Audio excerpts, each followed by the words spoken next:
Did you know that 50 million people worldwide have dementia? And they're expected within the next 30 years to be 132 million people. Hi, I'm Trish Gleason. And today we have with us Dr. Kelly Miller, and he's going to get busy and teach us how to reverse dementia. Hi, Dr. Miller. How are you? Hi, Trish. Good afternoon. Thanks for Good. having Well, me.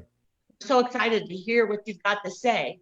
So those are pretty staggering numbers I just gave. So can you give us some insight on what we can do to reverse dementia? I'll turn it over to you. Absolutely. Really, tell you about my story. The reason I got interested in brain is because I was in my mid 50s and I just knew I was having problems not remembering things. I used to have my schedule in my head. I never forgot things, and I was starting to um, having to go back and look in the textbook for things that I've been, the definitions of for 20 or 30 years. Something was definitely wrong. And in my history, I had multiple car crashes, but I also played rugby for over 20 years, and I played a position where I either ran the ball and got tackled almost, a lot, or I tackled someone a lot. So I probably was involved in 10,000 tackles in 20 years. Just a lot of repetitive head trauma, I think, was the cause of it. So I started searching for some solutions for myself. So that's the reason I wrote the book, and that's what I devote my practice to now. Well, show us your book.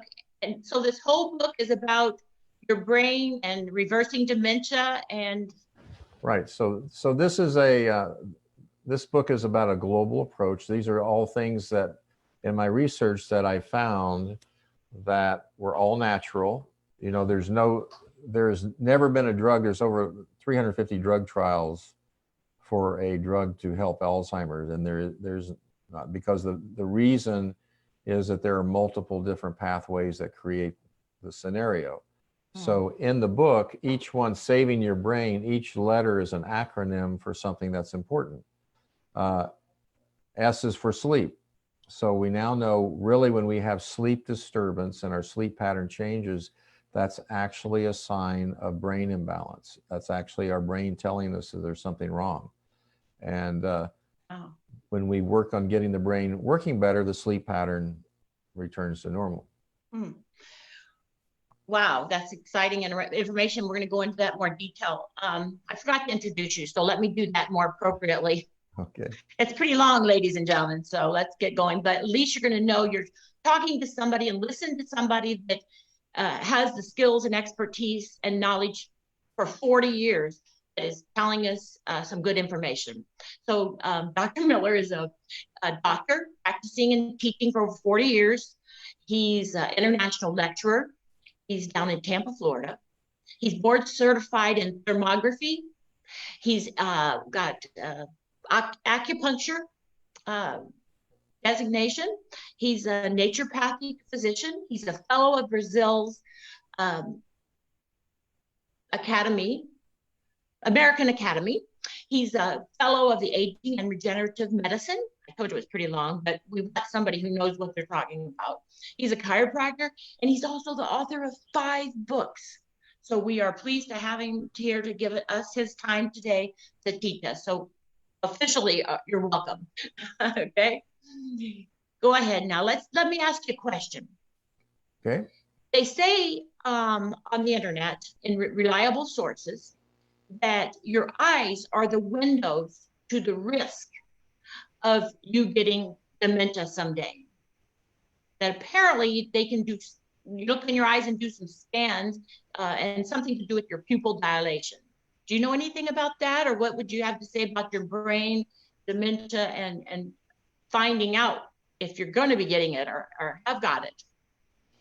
Okay. Well, I don't know what research you're referring to on that. That doesn't ring any bells. But Okay. um, pupil dilation or contraction is related to what's called the autonomic nervous system, either being which is the fight flight, which is called the sympathetic, or the rest and digest, which is called the parasympathetic. So if we are in fight flight, our pupils will dilate and get bigger, as a general rule. So I would say, and generally, the more we're stressed, the more brain cells we're going to kill.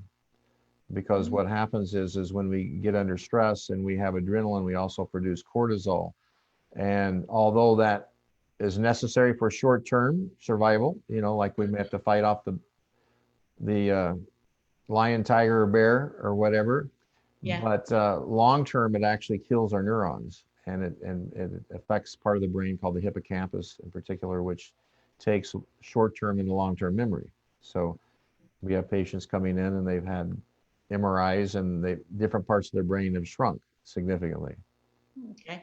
So let's get back to your book now, though. So how many points do you have in your book of, sleep was one of them. What other specific Yes, topic? and the A is autonomic balance, which you just kind of touched on with the eye pupil size. So Like that's coincidentally.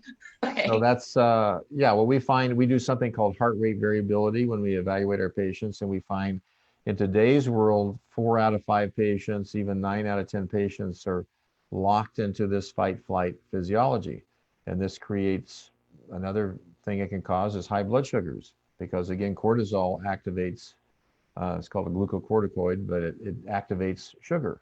So if we Okay. get stressed, we have a lot of sugar. V is for vitamins, minerals, antioxidants, and the title "Saving Your Brain." So again, there's 2 chapters in the brain about different nutrients that have been found to be helpful in preventing dementia or retaining cognitive function. One of the big ones is like huperzine A. Huperzine A is the drug of choice. It's really not a drug in China for Alzheimer's because it affects 5 different pathways that produce a beta. So a beta is what is accumulating in the brain and the Alzheimer's patients. So N is for neurohormones. So our hormones are very important to our brain function, Mm-hmm. testosterone, estrogen.